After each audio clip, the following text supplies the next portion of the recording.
After 1989, President Bush said, and it's a phrase that I often use myself, that we needed a new world order. And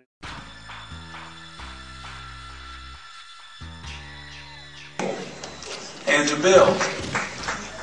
That's the polar opposite of the problem with terror. What is the root of, how come British citizens who happen to be Muslim fanatics blew up buses and subways? Because they didn't really think they were British. That identity was irrelevant to them. They thought their differences were all that mattered. And it rendered people subhuman who disagreed with them. What do you want me to talk about? Yeah. A fraud? No, it wasn't a fraud, but I'll be glad to talk to you if you'll shut up and let me talk.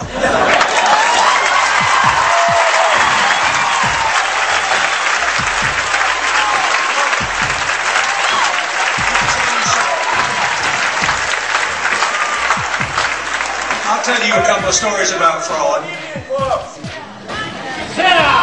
The Bohemian Club. Did you say the Bohemian Club? Yeah. That's where all those rich Republicans go up and stand naked against redwood trees, right? I've never been to the Bohemian Club, but you ought to go. It'd be good for you. Get some fresh air.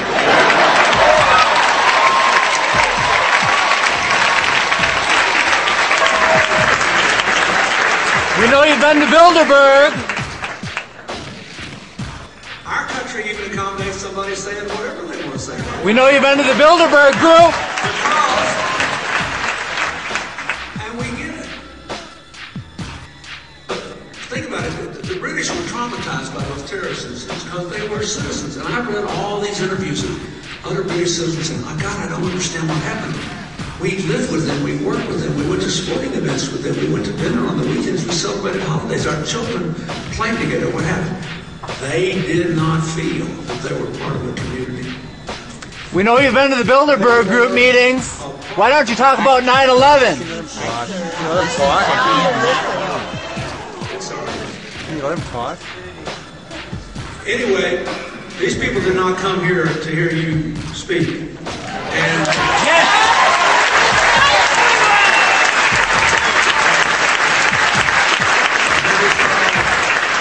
if you don't have any self-control, we can live with it. The people are waking up. The people are becoming aware 9/11 was an inside job. Hey, listen. We paid to come listen to this, please. An inside job? Yeah, it was an inside job. World Trade Center 7 didn't collapse by itself.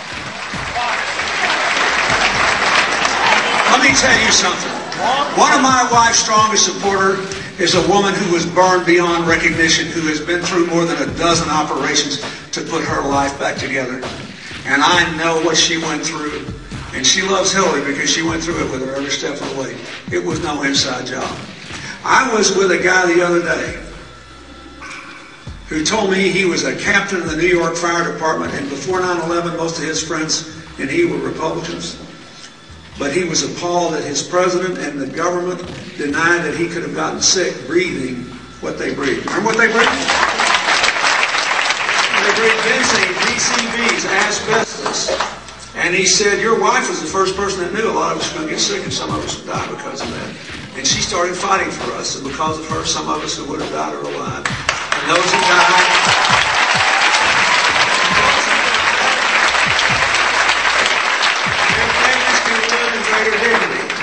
I live in New York. I know who did that.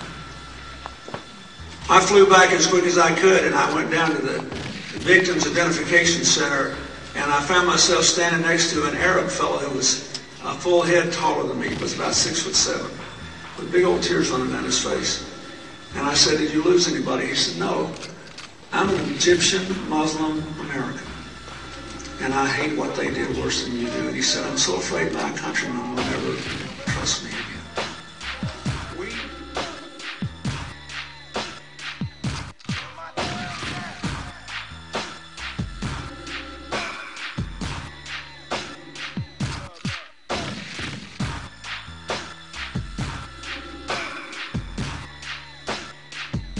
of an Arab fellow who was a full head taller than me, was about 6'7", with big old tears running down his face.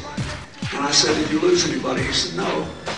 I'm an Egyptian Muslim American, and I hate what they did worse than you do. And he said, I'm so afraid my countrymen will never trust me again. We know about that. We know about that. You guys got to be careful. You're going to give Minnesota a bad reputation here. So anyway, this is a problem. Bill, tell them about the Builderberg group. Sure. You want me to take it? Thank you.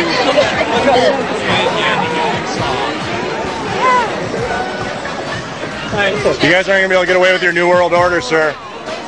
Talk about Bill. You know what New World Order is.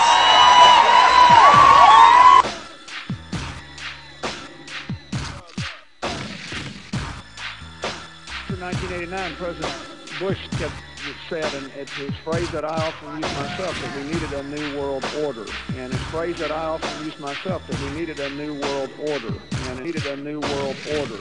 And a new world order. The new world order. World order. World order. That we needed a new world order. You guys aren't going to be able to get away with your New World Order, sir. Talk about Bill. You know what New World Order is.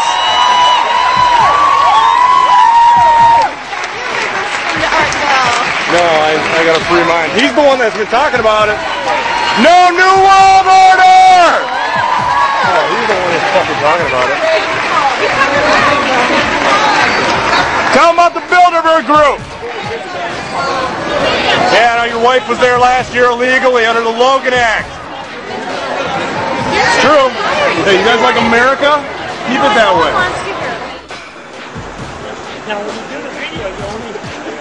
Bill, hey, you said you'd come over and talk to us. Come talk to us, Bill. Tell them about the Builderberg group. Bohemian Club. It was an inside job. We know it. New World Order scum. Come on, guys. It's true. It was an inside job, and we know it. Ooh. Why don't you tell them about the connections between you and the Bush family since the early 80s? Oh, you know what the North American Union is? Everything you hear, you should educate yourself. Do you know what the North American Union is? And you know what the North American Union is, right? You know what? Have you heard of the North American Union? Which is composed of? It's going to be America, Canada, and Mexico. Well, take down the borders. That's what we need to do. Yeah, right. North America instead of the different countries. That's Yeah. the best way to use Who needs sovereignty? Just destroy the United States. No, it's not destruction. Yes, it is. It's enhancement. If you don't have a country, it's not sovereign.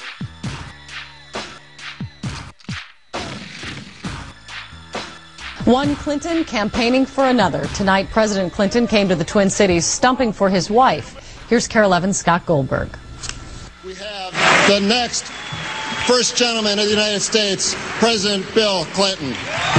At the State Theater, Bill Clinton played to a packed house. And this is why I'd be here for her if we weren't married. Number one, we have to restore our standing in the world. We're in trouble in the rest of the world. More than 2,000 people were in the audience. They paid his wife's campaign between $25 and $100 to be there. And when one person in the crowd claimed 9/11 was an inside job, it was clear this event wasn't about cozying up to big donors. A fraud? No, it wasn't a fraud, but I'll be glad to talk to you if you'll shut up and let me talk. Now, those with deeper pockets had their moments with the former president. Earlier, there was a private reception for people who gave Hillary as much as $2,300. And that's why the University of Minnesota's Larry Jacobs says Mr. Clinton was in Minnesota, because Mrs. Clinton's campaign is a fundraising behemoth, and donors in other parts of the country are tapped out. Former President Clinton raised money for his wife Hillary's campaign tonight at the State Theater in Minneapolis. When hecklers interrupted, shouting that the September 11th terror attacks were a fraud, President Clinton confronted them. an inside job? How dare you? How dare you? The hecklers were removed from the crowd. Tickets to the State Theater went for between $25 and $100, and tickets for a fundraiser earlier in the night went around $1,000 to $2,300.